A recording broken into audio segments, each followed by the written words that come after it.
Hello दोस्तों, नमस्कार। एक बार फिर से आप सभी का स्वागत है। दोस्तों, आज के इस वीडियो में मैं सीटेट का प्रश्न लाया हूं, जो कि सीडीपी का होगा। आपका एक प्रैक्टिस सेट है जिसमें पूरे 10 प्रश्न हैं और आप हल करते रहिए हमारे साथ और लास्ट में आप बताएंगे कि आपका कितना स्कोर आया है। तो चलिए प्रैक्टिस सेट को शुरू करते हैं। सबसे पहले प्रश्न है आपके स्क्रीन पर। दोस्तों, पहला प्रश्न दिया गया है, निम्नलिखित में से कौन सा हमारे पर्यावरण के अपघटन के लिए उत्तरदायी नहीं है। दोस्तों, ये सब आपको ध्यान देना है। उत्तरदायी नहीं है पूछा है, तो सबसे पहले समझ लीजिए अपघटन क्या होता है। तो दोस्तों, अपघटन को इंग्लिश में कहते हैं डिग्रेशन। क्या? डिग्रेशन। तो डिग्रेशन मतलब कि विकृत या फिर बिगाड़, यानी कि बिगाड़, विकृत या बिगाड़। तो डिग्रेशन का मतलब विकृत या बिगाड़, यानी कि पूछ रहा है, प्रश्न का अर्थ ये निकल रहा है कि पर्यावरण में कौन से हमारे जो है जो बिगाड़ के लिए उत्तरदायी नहीं है। तो कौन से हमारे पर्यावरण को नहीं नुकसान पहुंचा रहा है, बेसिकली ये पूछ रहा है।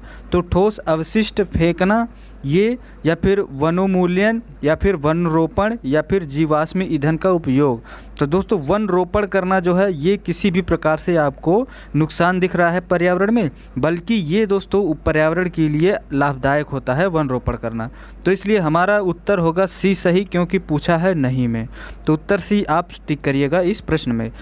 दोस्तों, वीडियो को अभी से लाइक कर दीजिएगा, क्योंकि मैं बीच में लाइक करने के लिए आपसे नहीं बोलता हूं। तो देखते हैं दूसरा प्रश्न है। दूसरा प्रश्न आपकी स्क्रीन पर है, पृथ्वी पर ऊर्जा का चरम स्रोत क्या है। दोस्तों, ऊर्जा का चरम स्रोत क्या है दोस्तों, आपको पता होगा। आसान सा क्वेश्चन, लेकिन ये पेपर में आया हुआ प्रश्न है। दोस्तों, इसका ऑप्शन दिया गया है पवन, सूर्य, पौधे और जानवर। तो दोस्तों, आपको पता होगा कि सूर्य जो है पृथ्वी का ऊर्जा का जो है चरम स्रोत है। कौन सा? सूर्य। बढ़ते हैं अगले प्रश्न की ओर। अगला प्रश्न है आपकी स्क्रीन पर, कांटेनुमा पत्तियों को दर्शाकर एक शिक्षक किस प्रकार के पौधों के बारे में पढ़ा रहा है। यानी कि दोस्तों, जो पौधे के बारे में पढ़ा रहा है उसकी पत्तियां जो है दोस्तों कांटेनुमा की तरह दिख रही हैं। तो वो पूछ रहा है कि वो पौधा किस प्रकार का होगा। ऑप्शन दिया गया है स्थलीय पौधा, या फिर जलीय पौधा, या उभयधर्मी पौधा, या फिर मरुस्थलीय पौधा है वो।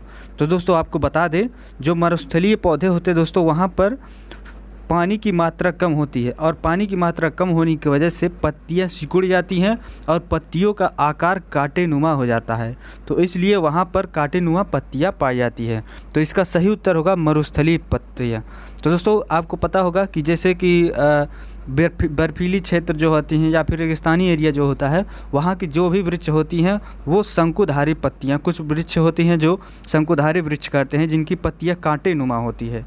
तो दोस्तों, बढ़ते हैं अगले प्रश्न पर। प्रश्न है, निम्नलिखित में से कौन सा पक्षी स्वयं के लिए नीड़ का निर्माण नहीं करता है। अब आपको पता होगा कि नीड़ क्या होता है दोस्तों। नीड़ यानी कि नेस्ट, नेस्ट यानी कि घोंसला। दोस्तों, कौन सी पक्षी है जो घोंसले का निर्माण नहीं करती है। ऑप्शन है कौवा, कोयला, गौरैया, या फिर बुलबुल। तो दोस्तों, इसका सही उत्तर होगा ऑप्शन बी, कोयला। दोस्तों, कोयला जो है वो अपने घोंसले का निर्माण स्वयं नहीं करता है। वो क्या करता है कि जो कौवे का घोंसला होता है उसमें जाकर अपने अंडे को देता है। तो इस तरह से कोयला जो है बिना घोंसला बनाए ही अपने अंडे को कौवे के अंडे में देता है। तो इसका सही जवाब होगा ऑप्शन बी, यानी कि कोयल। इसके बाद ऑप्शन 5 पे प्रश्न नंबर 5 पर आते हैं। आपकी स्क्रीन पर प्रश्न है, पृथ्वी पर ऊर्जा का चरम स्रोत क्या है। दोस्तों, ये प्रश्न रिपीट हो गया है, तो आप इसका कमेंट आप उत्तर में बताइएगा, कमेंट बॉक्स में उत्तर इसका बताइएगा। बढ़ते हैं अगले प्रश्न पर। अगला प्रश्न है, निम्नलिखित में से कौन सा अलग समूह से संबंधित है। दोस्तों, ऐसे भी प्रश्न पूछ लिए जाते हैं पेपर में, तो आप बताइए। ऑप्शन दिया गया है स्कर्वी, रिकेट्स, रतौंधी, रेबीज। पूछ रहा है अलग कौन सा है। ये रीजनिंग टाइप का भी क्वेश्चन है और ये ऐसे प्रश्न पेपर में पूछ रहा है। तो आपको बता दें दोस्तों, स्कर्वी जो होता है वो किस विटामिन की कमी से होता है, और रिकेट्स भी किसी विटामिन की कमी से होता है, रतौंधी भी विटामिन की कमी से होता है। लेकिन रेबीज जो होता है दोस्तों, ये कुत्ते के काटने की वजह से होता है। रेबीज जो होता है वो कुत्ते की काटने की वजह से होता है। लेकिन आपके नॉलेज के लिए बता दें, स्कर्वी रोग दोस्तों किस विटामिन की कमी से होता है। तो ये होता है कौन सी विटामिन, विटामिन सी। और रिकेट्स कौन सी विटामिन की कमी से होता है। तो दोस्तों, रिकेट्स होता है विटामिन डी की कमी से। रिकेट्स में दोस्तों हड्डियां कमज़ोर हो जाती है, जिसको आप सूखा रोग कह सकते हैं रिकेट्स को। और रतौंधी दोस्तों कौन सी विटामिन की कमी से होता है। तो रतौंधी होता है विटामिन ए की कमी से। तो आप इसे नोट कर लीजिएगा अपने कॉपी पर। स्कर्वी रोग विटामिन सी की कमी से, रिकेट्स विटामिन डी की कमी से, रतौंधी विटामिन ए की कमी से। तो ये हो गया आपका प्रश्न अलग से। इन प्रश्नों को आप अपने कॉपी में नोट कर लीजिएगा। इसके बाद अगला प्रश्न आते हैं। प्रश्न है आपकी स्क्रीन पर, अवलोकन, प्रयोग व डैश डैश दिया है, उसके बाद यहाँ भरना है। 3 विधियाँ हैं। तो दोस्तों ये कौन सी विधियाँ हैं? ये है दोस्तों निगमन विधि। कौन सी? निगमन विधि है। कौन सी? अवलोकन और प्रयोग और निगमन विधि, 3 जो हैं ये विधियाँ हैं। इसके बाद अगला प्रश्न है आपकी स्क्रीन पर। हम पहुंच चुके हैं प्रश्न नंबर 8 पर। दोस्तों वीडियो को एक बार लाइक कर दीजिएगा। अगर आप यहां तक देख चुके हैं तो वीडियो को लाइक ज़रूर करिएगा, अपने दोस्तों के पास शेयर कर दीजिए। इसके बाद प्रश्न है, रेशम की रासायनिक प्रकृति क्या है? दोस्तों पूछ रहा है कि रेशम की जो है वो रासायनिक केमिकल जो है वो नेचर क्या है रेशम का। तो दोस्तों ऑप्शन दिया गया है कार्बोहाइड्रेट, वसा, प्रोटीन या फिर वसीय अम्ल। तो दोस्तों आपको बताना है इसका सही जवाब क्या होगा। तो मैं आपको बता दूं, सही जवाब होगा इसका प्रोटीन। रेशम जो होता है वो एक प्रोटीन होता है। आपको पता है कार्बोहाइड्रेट यानी कि जैसे कि चावल में पाया जाता है कार्बोहाइड्रेट, फैट पाया जाता है, आपके जैसे घी हो गया उसमें फैट पाया जाता है यानी कि वसा। तो इस तरह से आप इसे भी ध्यान दीजिएगा। अब बढ़ते हैं, अपना 9वां प्रश्न क्या है देखिएगा। प्रश्न है, निम्नलिखित पौधे में से कौन सा वृक्ष का उदाहरण है? वृक्ष पूछ रहा है दोस्तों, कौन सा वृक्ष एक प्रकार का वृक्ष कहलाता है? तो इसका सही जवाब होगा बरगद। आपको पता होगा बरगद को वृक्ष कहेंगे।